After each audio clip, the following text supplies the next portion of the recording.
Hello, welcome back. We are 4 Struggling Filmmakers. My name's Emma. Joined with me is Jimmy. Hello. Noah. Hello. And James. Hello. Does anyone have any recommendations? I pick The Personal History of David Copperfield. It's a Armando Iannucci film I'm a big fan of. Obviously did the thick of it, and he's now sort of venturing into films like Death of Stalin, and he did a sort of take on the Charles Dickens book. Bit of a change of pace. I'm going to recommend Godzilla versus Kong, or is it Kong versus Godzilla? Godzilla versus Kong, I think. It's a brisk. What is it? I think it's under 2 hours anyway, which is as films are meant to be. It's good fun, human characters that you actually care about for half the plot, which is bizarre for a monster-verse film. Incredible CGI, as in there was a bit where I was like, that looks real, which is incredible. Good performances from the mocap team. It's just really good fun. No brain needed. Leave your brain at the door. For a good time, not a long time. Kong vs. Godzilla. That was our recommendations, but what are we talking about this week, Noah? I believe we're talking about the movies that we are most disappointed by. Yeah. And I guess I will kick it off. Kick it off. And I'm kicking it off as we speak with film Suspiria. Oh, not that one. God, that's a classic. I wouldn't do that one. I'm on about the remake, directed by Luca. I'm going to butcher the name, but I believe it's Guadagnino.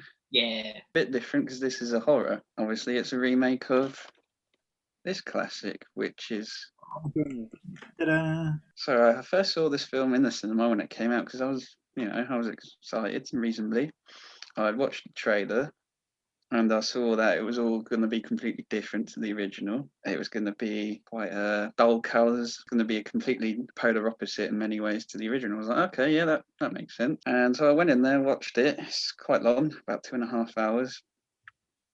Came out with it. 2 of my friends who I saw it with they loved it. They were going on about it a lot. And I was a bit like, yeah, I see what you're saying, but I just didn't get anything, didn't get the same sort of feelings out of it as they did. And then it's a movie over time that when I think about it, I think about how disappointed I was more and more by everything that happens in it. The runtime just kills me a little bit. I don't mind a long film if it's any other genre but horror. There's absolutely no need for a horror film to be any longer than 2 hours.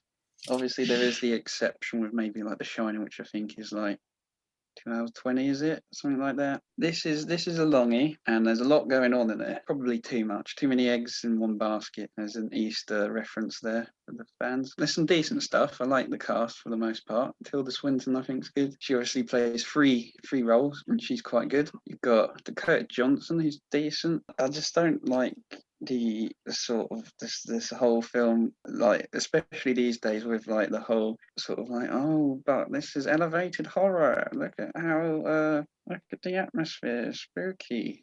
Like I feel like if this was a film, it would be the people that say, oh yeah, I don't watch films with jump scares in it, that's just cheap, this is elevated horror. This is what the film would be. But there is that bit where there's that dancer who gets thrown around a lot and her body gets all bent off and stuff and bones and stuff, and that is very quite disturbing, and I'll give it that. If the movie ended there, I'd be like, wow, what an ending. The movie ended, that's like 20 minutes in.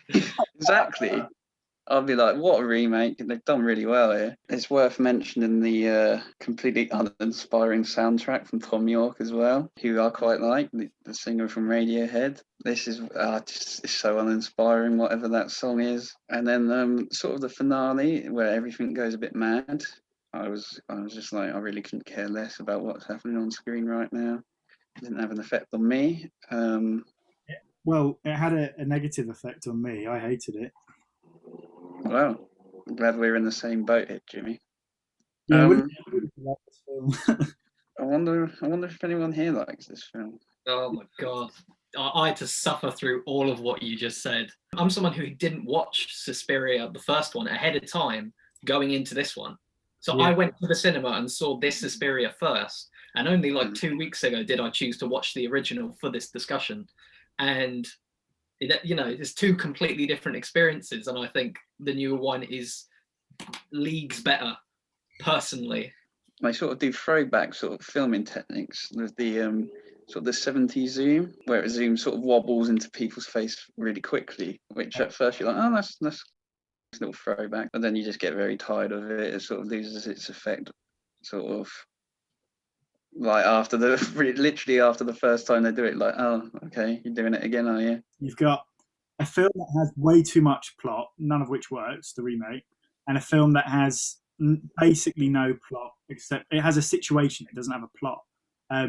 But it's so visually stunning, and the soundtrack is amazing, whatever James thinks, and the acting is good, that it just carries it through. Every 20 minutes in Suspiria, I think it's every 20 minutes exactly, you get a big set piece, a big visual set piece that keeps you interested for its very short, very short run time. It's only about 9. There's literally, I think, an hour of people just talking in the remake with nothing happening. I can't deal with it. And the original was like a fairy tale, isn't it? Kind of. Very much, very surreal. Can we talk about Dakota Johnson's character, Susie Bannion, who's the Okay. how to destroy any work you've done with a character in one scene? Nothing she's done the entire film, none of her backstory matters after that pivotal scene. It's a twist for twist's sake. It's like something M. Night Shyamalan would do. It blows me away in how much I hate what happens in that scene. And then the film just doesn't end. It doesn't have an ending. It's just like, yeah, thanks for watching, kids. Elevated horror, Jimmy. Don't forget that. Honestly, there's no consistent cause and effect with anything that happens in that film. Characters couldn't be more passive, except even the old doctor man who's meant to be investigating discovers nothing about what's going on. He doesn't believe it. One of my favourite scenes in the original is the big plot dump bit with the old doctor. So she speaks to Udo Kier. What the fuck are you saying? I couldn't hold it back. It's the worst scene in the film. It's literally just all exposition. And you're saying that this screenplay is the worst you've ever seen. What the fuck, Jimmy? It's up a whole world of mythology that's explored in 2 more films afterwards. Why do you need 2 extra films? Why not just do it in this one? Because the new one doesn't do it. It doesn't do any of it. It does. Here you go, Dakota Johnson. She's Mother Suspiriorum. Okay, so nothing mattered the whole film. Fine. Nothing mattered the entire film. Nothing mattered the entire film. If we're talking about S.DARKO, that's a film where nothing happens the entire film, and it means nothing. But with this, there's a reason why she's that character. James, it's your very valid opinion. It's fair. Yeah. Some films speak to some people and don't speak to others. I'm very happy this film spoke to you.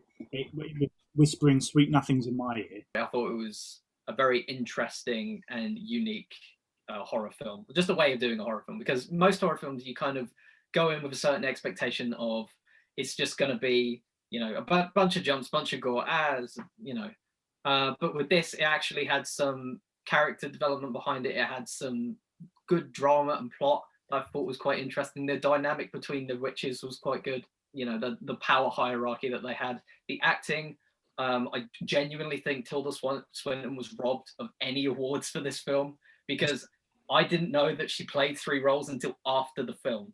Obviously, not everybody here likes the film, which is fine. But I'm of the opinion that I feel like this is the way that you should do a remake. Feel free. Obviously, me and James have had a bit of fun chatting at each other, but you know, we don't actually hate each other.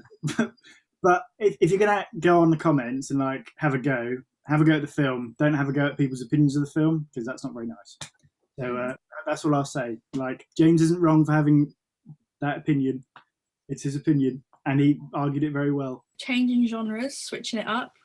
We got a superhero film that I mean, superhero films are so easy to go wrong, aren't they? But arguably, this is one of the worst examples I think I've ever seen. We're going to talk about the 2015 Fantastic Four, also known as Fan-4-Stick. Yeah, it's really difficult to boil down why this film is a mess. So let me put it in someone else's words. One of the critics described it as a dull, sour, claustrophobic mess, which I think is perfect. Let me just set the scene as to why I personally was so cripply disappointed. So the film came out in the cinema. And me and my brothers were like, should we go see that? And I was like, yeah, do you know what? We'll go and I'll pay. So we got on our little bicycles. We cycled all the way to the cinema, and then we locked our bikes up, paid, got into cinema, sat down, got about 20 minutes in the film. And then, you know, when you like just look at each other and you just think, oh my God, this is shit, isn't it? And I was like, yeah, it is. And they were like, should we go? And I was like, no, I've paid for this. So we sat through the whole film, and it like was, the big screen didn't do it any justice at all. And every 5 seconds, someone went, it's fantastic. Literally 5 seconds. Someone, one of the characters just went, fantastic, this is fantastic, you're fantastic. And it's just like, we get it, it's the Fantastic Four. You don't have to. I thought you meant people in the cinema. No, not people. Actual characters in the film. It failed, yet the budget was, as you would expect a superhero movie, it's 120 million. Ooh. That's a lot of money to invest in something that went very deadpan. And I know I'm not alone in this. That's 6 Suspirias. I know I'm not alone in this opinion either, because it got 9% on Rotten Tomatoes and 4.5 out of 10 on IMDb. The story is a mess, but not only is it a mess, it's boring. It's not a fantastic, it's not an action film. It's marketed as an action film, and following Silver Surfer, which has this cool like action scene at the end. And then like this film is so dull, and most of it's like spent in like an office with Reed just going, fantastic. Like, it's not fantastic. So I definitely also think the characters were underdeveloped, because the whole point of a Fantastic Four film is the 4 main characters. But we've got Kate Mara as Susan Storm, Michael B. Jordan as Human Torch, Miles Teller as Reed Richards, Jamie Bell as Ben Grimm, and Toby Kebbell as Dr. Doom. Did you notice during the film that there is not a point where the Invisible Woman, Kate Mara, and Jamie Bell, Ben Grimm, they never talk? Yeah. They never you never have a conversation. They're They're in the same scene together. There's just no discussion. It's just like, it feels like a film of 2 different teams. You've got Mr. Fantastic and The Thing, they're their own friend group. And then you've got Michael B. Jordan and his sister, the Invisible Woman, Kate Mara, they're their own thing. But they're never 4. It's like 2 and 2. Yeah. And Ben Grimm spends most of the whole film pretty much on his own. So on Fantastic Four, I've got an opinion on this. I've watched this in the perfect condition to watch it for the first time on a plane. So literally when you have nothing else to do, and it was there, and I was like, I haven't seen that yet. Sure, I'll stick it on. and you know what? I did a rewatch again a couple of days ago. I don't think it's awful. Wow. People say this is the worst superhero film ever made. Yeah. It's not. It really isn't in the slightest. What's wrong with you today, James? No, I'm just being contrarian. Sorry. Contrary, Mary. I'm not saying this is a good film, because I think there are definitely elements of this film which just suffer painfully. But I think at least the first half of it is pretty good. Like, I like the setup of how they all come together, and it's slowly, the different kind of, because it's a different take on these characters. This isn't like a traditional Fantastic Four film. This is like them, but as they're younger.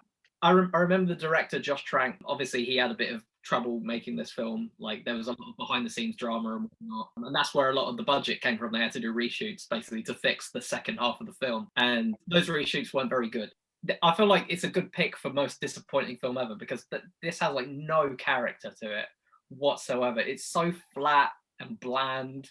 Well, like, I mean, Josh Trank was coming off the back of Chronicle, wasn't it? He might get the award for saltiest tweet ever, when I think the day this film released, he said, guys, I made a film that was really good, but everyone's going to hate this because the studio re-edited it without me. I made a film that everyone would have loved, but you're going to hate this. He literally said something. It wasn't quite word for word, but he did say like, very unmodestly, I made a film that was great and it's been ruined. Does it develop? Is there a character arc for any of the characters? Ben Grimm goes from, I hate myself, I look like a rock, to, I'm all right, I can be a cool rock. What precipitates that change, in his opinion? there isn't really a whole lot of arcs for the characters. It's just like sort of how they get their powers is fine, but like everything plummets because there's a bit halfway through the film where you can tell like, okay, this is where the reshoots start happening because it starts getting interesting. They all come back, they finally get their powers. You kind of see how they work, and then it's like 1 year later, and it's the most abrupt cut. It's just literally just like you're halfway through a scene talking to the thing. It's like boom, 1 year later, the thing's already doing stuff, and Mr. Fantastic's fucking somewhere else. I really feel bad for Toby Kebbell because Toby Kebbell, like I think he's so promising as an actor. He was good in that Black Mirror episode, good as the monkey in Dawn of the Planet of the Apes. Most recently, he's done a lot of the mocap for King Kong. So Godzilla vs. Kong, Kong Skull, and that was him doing a lot of the mocap. But that aside, he's Victor Von Doom in this film, arguably known as one of the most, celebrated comic book villains of all time. And oh my god, he's just so shit. He's just so boring. He's so boring. He has nothing to him other than like, I'm really grumpy, and then I get lost in the negative zone, and I'll come back, and then he goes back again. It's just I'm not even sure what his plan is. He's left there when they all come back, and then they're like, okay, we finally get interdimensional travel back online, and they find him. They bring him back. He kills everyone. He's like, no, I'm gonna make my own world, and he fucks off back. And that's where the final fight happens. It's so like I don't really get. How dare you rescue me? No. It's not even like how could you leave me there? Because he says like, "Oh, I've been waiting for you, thank you," and then he's like, "You know what? Actually, I'm going to kill you all." Fantastic. Is this film so bad it's good, or is it just? You can't even like watch it and like laugh at it. This is a film where it just sucks out any energy you've had. Yeah, I don't even think anyone should watch it. I just think, what a waste of time. You will not like it. You will not really find anything you like about it, and you will waste your time. If you're going to watch it in 2 times speed, maybe. That's one of my favorite things to do with films I need to watch quickly. 2 times speed it. Perfect. But it was one of those films which I had no interest in ever watching again. Like I watched it, I was like, okay, I've seen it now. No, I don't need to. And watching it again now, it's just sort of like, okay, now I really don't want to watch this film again. Moving from one superhero film to another superhero film, we're talking about Kick-Ass 2. Before we head into Kick-Ass 2, we need to discuss why I like the first Kick-Ass so much. I saw this one in my youth, so I've got a lot of fond memories about watching it and thinking it was a really cool film. And on a rewatch, I think it holds up pretty well. Directed by Matthew Vaughn, who went on to do X-Men First Class. He did the Kingsman film. I almost picked Kingsman 2 for this as well, because that's another story of one of his films which just nosedived. But yeah, I feel like Kick-Ass has a lot of style behind it, and it's sort of got that average real-world superhero trying to be cool vibe before like Deadpool did it, before The Boys did it. I feel like this one was sort of the precursor to that. Kick-Ass 2. Let's start with this. This is my first 15 rated film that I went to see. So little James, I was like, I'm finally 15. What do I go watch? And Kick-Ass 2 came. I was like, oh, another Kick-Ass film, and I get to see it. Perfect. And I sat through it, and boy, howdy, is it a pile of shit. Oh. I feel like my main issue with this film is it's so mean-spirited. Whereas the first film has sort of like an optimism akin to like the Sam Raimi Spider-Man's almost. It has some elements of optimism that I feel like should have been focused on more, but everything is such bogged down with just like the violence and the cruelty and just the vulgarity of it all. Whereas like in the first film, it was just used for moments of shock.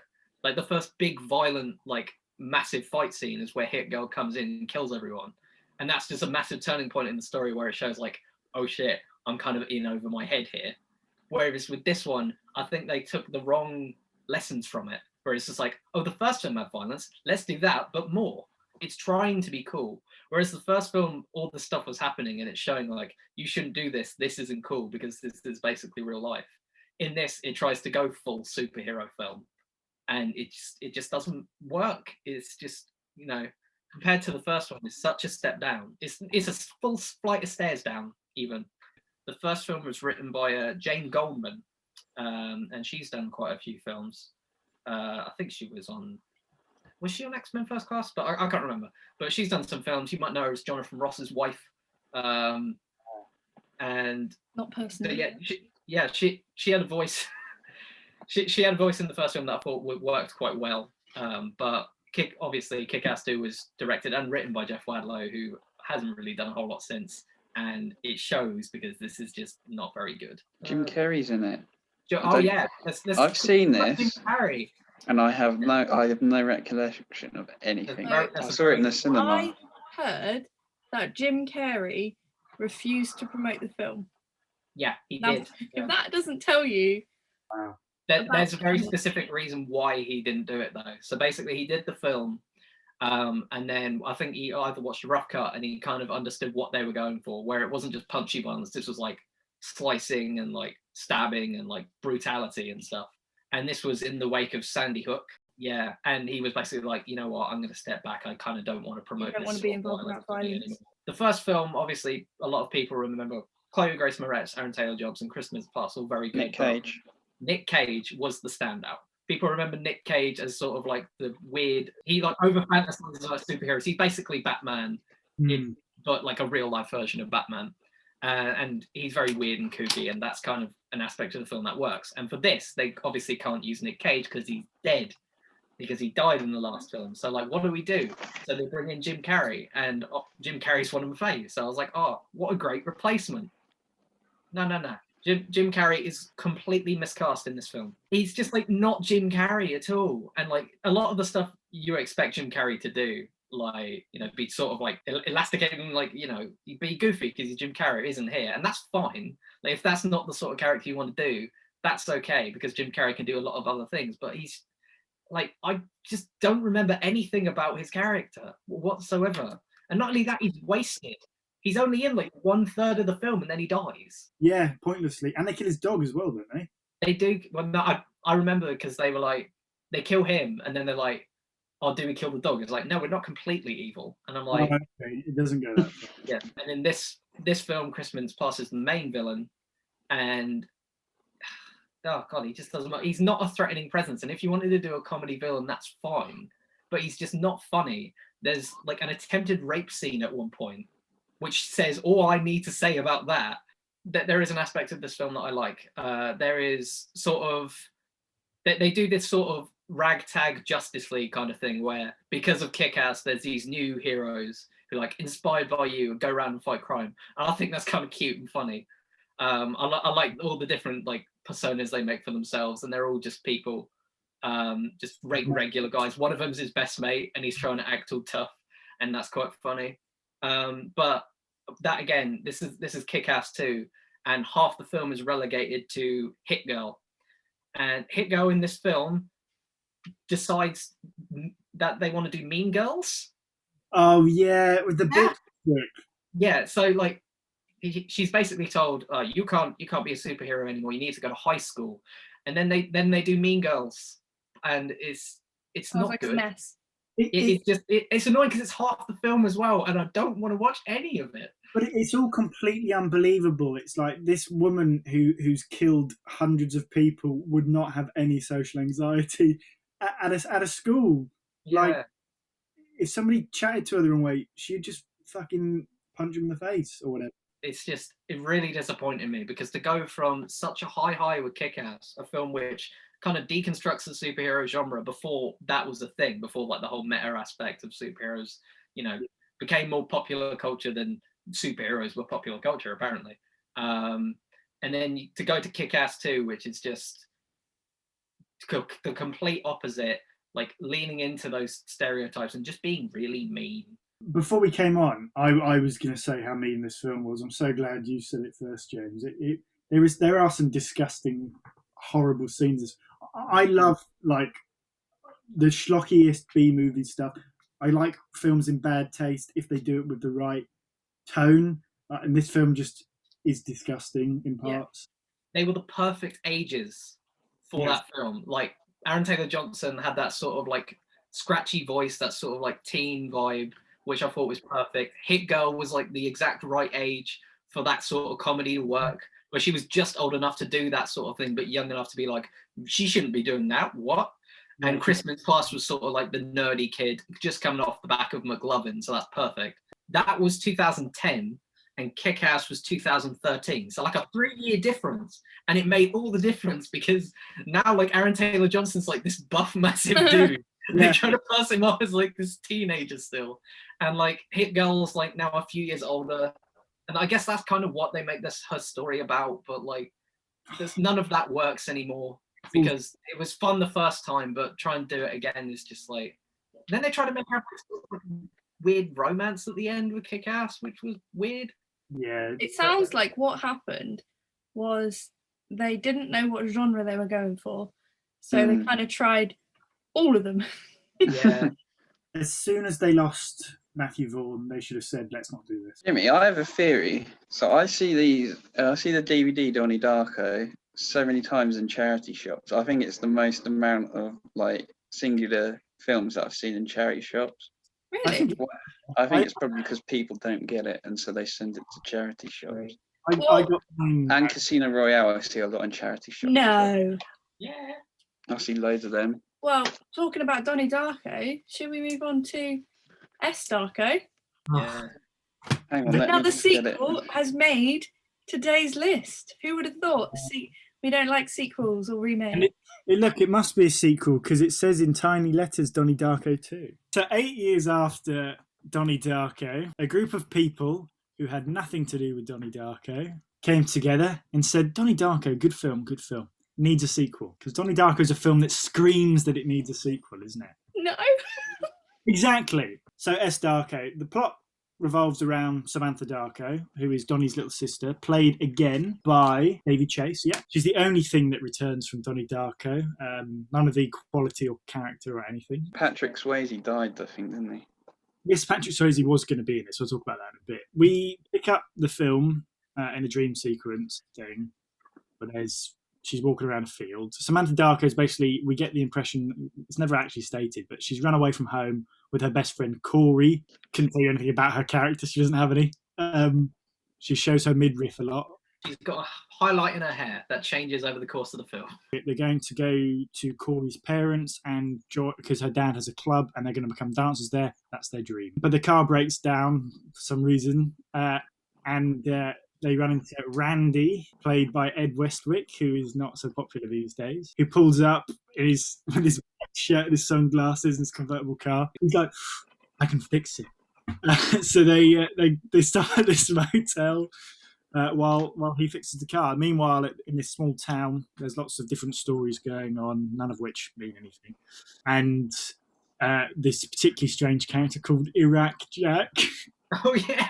Is that a nickname or is that the actual name that he's given? He doesn't have any other name. We don't know him by anything else. Oh, gosh. He starts seeing visions of a dead Samantha Darko, who tells him the world's going to end. And, you know, it sounds like I'm just rambling, but this is as much as we get. It's cinematic equivalent of a just complete rambling story. It is. At the pub. So many side stories and side characters, none of which are taken to any sort of conclusion. So also going on in this town, we have he's a reformed criminal who's now a pastor, whose church burns down. Not that he really cares. He never shows any sort of concern about it. 2 kids have gone missing from the town. One is Randy, Ed Westwick's little brother, who's been missing for years and is presumed dead. And another one is much more recent. And throughout this film, basically, I don't mind spoiling it because I'm not spoiling anything, don't worry. People die throughout this film, including Samantha Darko, and then the timeline gets reset and there's no consequence to that. And this happens 2 or 3 times. The trouble with this film is that nothing has any consequence because it just resets the time. Just as you think, hold on, these characters are changing, something's happening. So one of the few bits of the film I almost liked was when... So Davy Chase, Samantha Darko dies because her friend is with Ed Westwick in a car and Samantha's like, oh, we're going to get the car fixed and leave at some point. And she's like, and her friend just goes, why don't you just try and kill yourself again? Literally, this happens. And Samantha's like, oh, walks off, gets hit by a car and dies. And then Corey's like, I feel really bad. And everyone's like, fuck you don't get to feel bad about that. Like, all the audience, the people in the film are like, yeah, I know, it was a tragedy. There's a bit where there's almost a human conversation at one point in this film, when at the party, that random party, Samantha, who's lost her brother, is talking to Randy, who's lost his brother, and he doesn't know that. And they're talking about the experiences about it. And then Ed Westwick just turns around and goes, "So your friend, does she give a lot of free dances?" Like just out of nowhere. I think that's the line. And then she's like, and then Samantha Darko just turns around and goes, "Oh, this room's really creepy where your dead brother is. I don't like it. I'm leaving." And all this scene that they had built, it's just like halfway through writing the scene, they're like, "Oh, this is quite good. Let's destroy it really quickly." It's so funny because like every time you bring up a new point, I'm reminded of it, and it's just the fact that there's so much you haven't even mentioned yet. I know. It's just like a mountain of just like ideas and like thoughts, and just like you didn't even mention like the dead boy. No, You didn't mention the dead boy, and the film forgets about him. it doesn't really explain why like they go back in time either. Like it's with the first Donnie Darko, like the time travel-y stuff happens right at the end. Yeah, so the whole film is building to that, and he has to come to terms with like this is my sacrifice. I have to do this. Yes, but with this, they go back to save Samantha Darko, then she dies, and then they go back, and then nothing happens. I know, James. I know. And it's a first draft student screenplay that hasn't been edited that got made. So to conclude, every aspect of this film doesn't work. Direction, visually uninspired. Editing, random cuts in this film. Visual effects, bad. Have I said acting? Terrible. Writing, mess. Faithfulness to the original, insulting. It's an insult to Richard Kelly, who, as I said before, hates this film. It's, again, not so bad it's good. It's really boring. It's, how long is it? It's 103 minutes. God knows how. It feels way longer. Oh my God. As soon as she dies, as soon as Samantha Darko dies, then it feels like there's like another whole film after it, and it's just goes on. It did have the budget.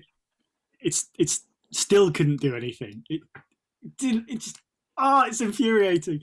No, honestly, there's nothing more I can say about this film. Don't watch it. That concludes, and we're meaning it's game time. Welcome to this week's Endgame, everybody. So we're going to be playing a little game I made called Rot or Not. This is brilliant. So we're going to be seeing a poster for a polarizing blockbuster, and you'll have to guess whether it received a higher critical score or audience score on polarizing review site Rotten Tomatoes. Yeah, critical high, audience low. No, critical high. Up on a pedestal, audience, they're the dirt, they're shit. Question number 1. Justice League. This is the 2017 Justice League. So, is it the critics' score or the audience score that is higher? What do you think? So we got critics, and audience. I've done audience. Is that right? Yeah, that's right. Yeah. No. So it was 40% for critics and 71% for audience. So Noah is correct. Yeah. I got it correct. Well done. But I think I lost. Yeah. Question number 2. Ghostbusters, the 2016 remake of Ghostbusters. Is the critics review higher or the audience higher? So we've got audience, critic, and critic. Wait, higher? Yeah. No, sorry, I got confused. Okay, all right. So all critics higher? Yes. 74 for critics and 49 for the audience. So yes. I reckon the male audience didn't like that. Yeah. That's the neck beards.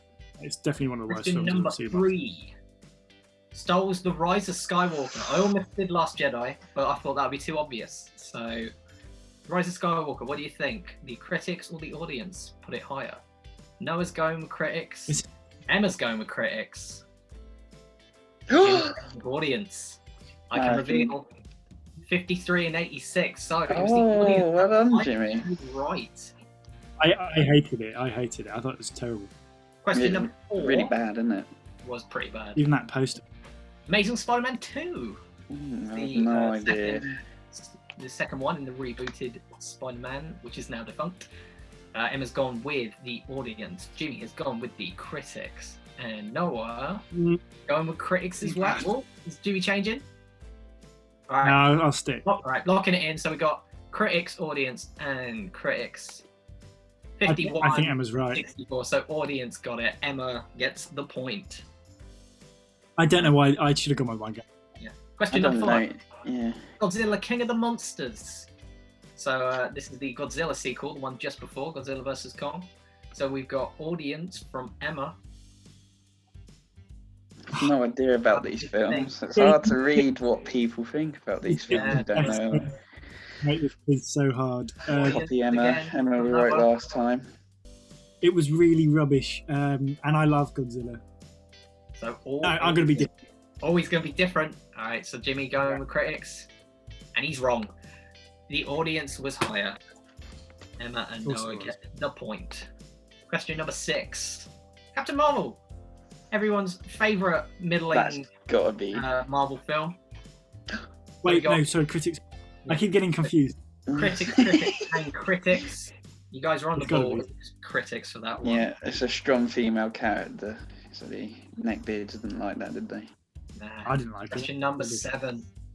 Indiana Jones and the Kingdom of the Crystal Skull. Ooh. This Oh, is a very quite random one with Ray Winston. It's going to be so close. audience for Emma. I just want to eat those tomatoes. I'm gonna go audience as well. Oh, no, Oh, he's going to be different. Mr. Contrarian over it. So we've Yeah. got critics and 2 audience. Well, Jimmy was right. He did the Oh, Oh. good critics. Mary, quite contrary. they liked that, did they? Yeah. Question number 8. Men in Black International. Oh boy. No. I almost picked this for this week. Oh, This I was don't a critical know. disappointment. What a cast. Yeah, what a cast, what a wasted cast. I've seen Sorry, too go- many. Audience, critic, and audience. I can reveal. The audience have it. So Jimmy and Noah get the point. It just shows how wrong Rotten Tomatoes is. Question number 9. King Kong, 2005. Not Godzilla vs. Kong's Kong. This is the one before. This is Andy Serkis. Peter Jackson. So we got critics, audience. And the critics have it, Jimmy. Oh, really? It was really well received. It's just nobody liked it. I think I had fun with it. Is this the final one? No, we got 5 more. 15. No. Be patient. Is this the remake? Yes, this is the remake. This is not the original. Oh. I don't think the critics were overjoyed with it, and I don't think the audiences were overjoyed with it. I'll go with audience. I think nostalgia value. Audience, and audience. All 3 for audience. Well done, guys. You're on the ball. That's not I badly hate- received. It was rubbish, though. It was very bad. It was terrible. Number 11. War of the Worlds. Oh my god. Ooh. Critics for Jimbo. Yeah. Critics for Emma. Yeah. I wrote an essay on this in my masters. Post 9/11. So critics. It's a Spielberg You are film. correct. Well done. The critics aren't allowed to criticise Spielberg, so Nah. to be fair, It's written into their clause. I think it is. Number 12. Spider-Man 3 is another Spider-Man sequel. Ooh. Of Ooh, course. Yes, I thought this would be the most interesting one to pick. Audience, and critics. Oh. The contrary. Contrary Mary. He's right. Oh. Yeah, I thought that would be the case. He's very, very close. Really? 53, I 51. thought it was slated. Number 13. Power Rangers. Oh my gosh. I completely forgot this film existed, so that's why I picked it. I didn't even know a Power Rangers film existed. I know, it's got Bryan Cranston in it, Elizabeth Banks. No. Yeah. Right, not so we've got audience, critic, audience. And the audience have it. So it's Jimmy and Noah. You gotta tell us the points going into the final one. No, I can't Okay. give it away. This is, building suspense. Yeah, I like the suspense. Number 14, here we go. Baywatch.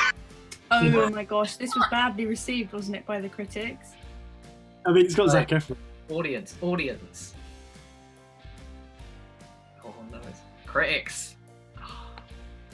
Damn it, no, it was audience. I'm trying to go contrary. Yeah, well, it doesn't always work. And Man. so, here we are, the final question of the list. I think Us. Jimmy's winning. Jordan Ooh. Peele's Us. You see, this could have gone either way because if people didn't get it, then Mm. Yeah, that's why I've chosen it, This was my favourite film of the year. probably the best modern horror film of the last sort of I 10 enjoyed going to see it with my That's best an friend. exaggeration. Yeah, we all saw it together. So I saw Jimmy it- going with critics, Emma going with critics, and Noah going with audience. Will he be contrary and win? No, Oh, Oh really? wow, that Yeah. scored high.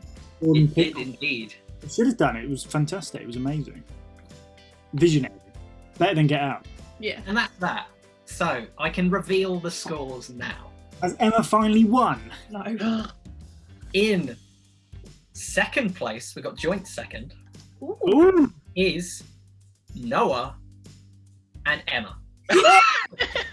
and the winner with a very impressive 12 points is Mr. Jimmy Bennett. Well done, Jimmy. Well, just winning in life, aren't I?